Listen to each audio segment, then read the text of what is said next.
Welcome to The Clutch. This is our first ever video. We've put a lot of planning into this video because we wanted our first ever video to be absolutely perfect. We hate it when YouTubers always tell their audience to like, subscribe, comment, and share the video. So we're not going to do that. This is the only time we're going to mention something like this on our channel in a video. Our goal is simply to create quality football content for all of our viewers to enjoy. And with that out of the way, let's play the intro.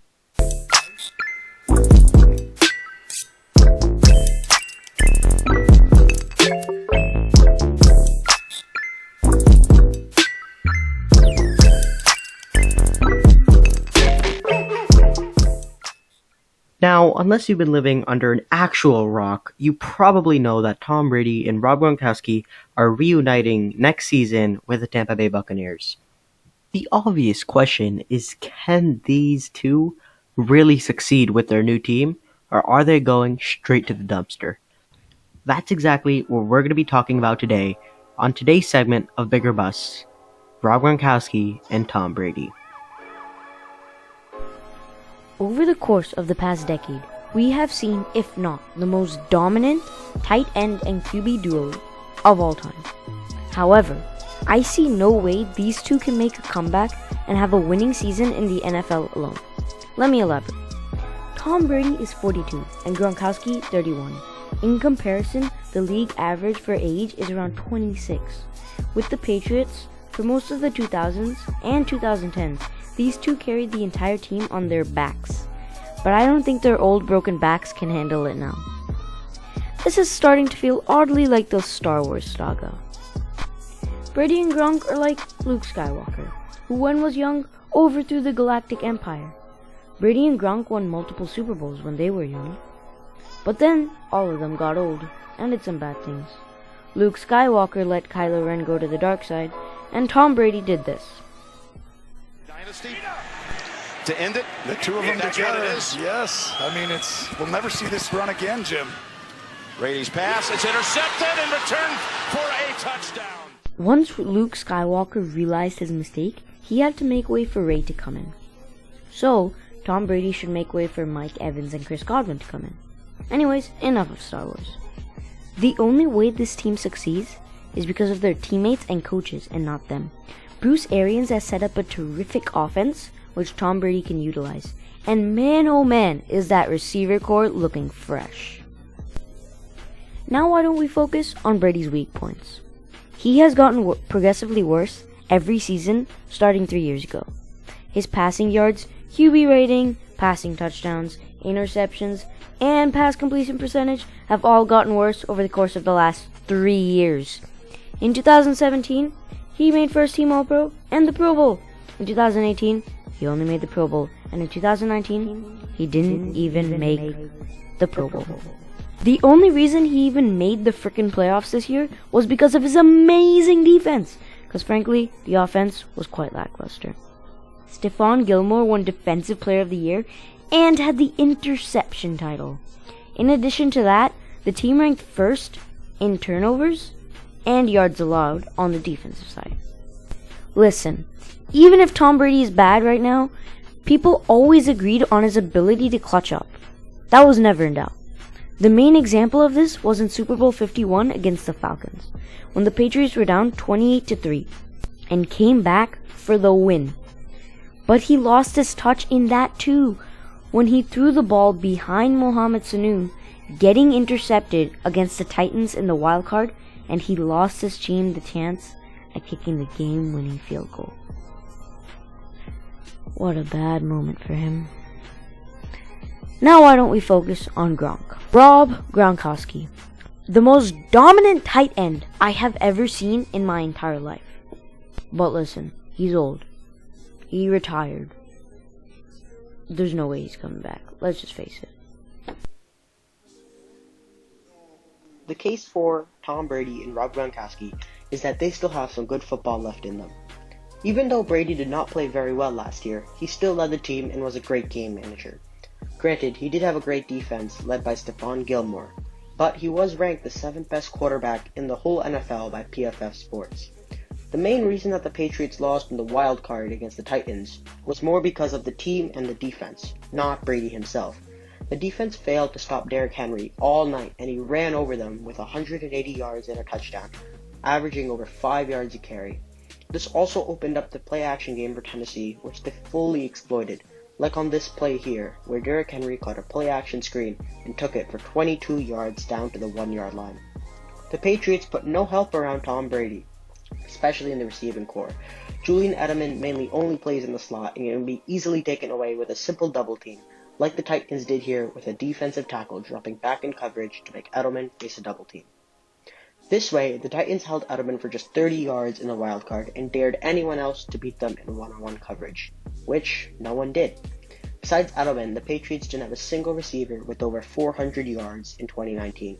The Patriots receivers for the 2019 season were Julian Edelman, Philip Dorsett, Jacoby Myers, and Josh Gordon.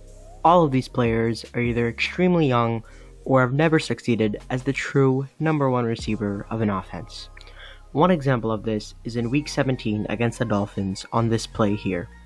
Edelman is, as we discussed before, taken away with the double team, and no receiver creates any separation, which causes Brady to take the sack. Without another weapon like Gronkowski, teams simply double Edelman and dare anyone else to beat them in one-on-one coverage. And during the season, this strategy was very successful, with the Patriots having just an average offense according to ESPN, despite having the best quarterback and coach of all time. In addition, Julian Edelman had 13 drops in 2019, the most out of any player in the whole league. All of this simply proves that the Patriots' relatively unsuccessful season was not Brady's fault, but more the team around him. This is why, with Gronk now the best receiver duo in the NFL in Mike Evans and Chris Godwin, Tom Brady and Gronkowski will succeed in Tampa Bay. Bruce Arians is also a great coach that has been very successful in his career, winning 2 Super Bowls, and he's coached great quarterbacks before, like Peyton Manning, Andrew Luck, and Carson Palmer. In 2019, the Buccaneers had the 3rd best offense in the NFL by yards per game and total yards. And now, with Brady and Gronkowski, they're going to be even more successful. They have all the supporting pieces around Brady, and he has shown time and time again not to bet against him when he has that great support. The Buccaneers also had an above-average defense in 2019, according to ESPN, which will help Brady and Gronkowski succeed even more. For our conclusion, we're going to give this duo a solid 8 out of 10, with a 1 being a guaranteed bust, and a 10 being the biggest of bigs. Brady and Gronk surely aren't going to be getting any better, but with these great coaches and players around them, it's hard to see these two not playing at least decent. We're predicting right about 900 receiving yards for Gronkowski next season, and roughly 4,000 passing yards for Brady, with about 30 passing touchdowns. Now, although these numbers may seem like a lot, especially for someone who's coming out of retirement and a 42-year-old quarterback, we have to keep in mind that in Bruce Arians' vertical scheme, almost every play run is a pass play, and almost every pass play is a deep pass play. So these numbers are not as far-fetched as one might think. On top of the amazing offense they already have, the Buccaneers drafted Tristan Wirfs in the 2020 NFL Draft to solidify the offensive line, which should help Tom have more time in the pocket. Even if Tom plays slightly more of a game management role, this team has all the pieces to succeed in a Bruce Arians vertical style offense. They have great receivers for catching those deep balls, dynamic tight ends that can catch passes and are great in the blocking game too, and finally an experienced QB that can make good reads that make up for his weaker arm and lack of athleticism. The reason we're giving this duo an 8 and not a full 10 or even a 9 is because of the situation in their division, the NFC South. They are in one of, if not the hardest division in the NFL, and it'll be a fight to make the playoffs even with the new 7-team format. In the NFC South, you have Drew Brees and Sean Payton's Saints that have had over 11 wins in each of the last 3 seasons and won the division last year.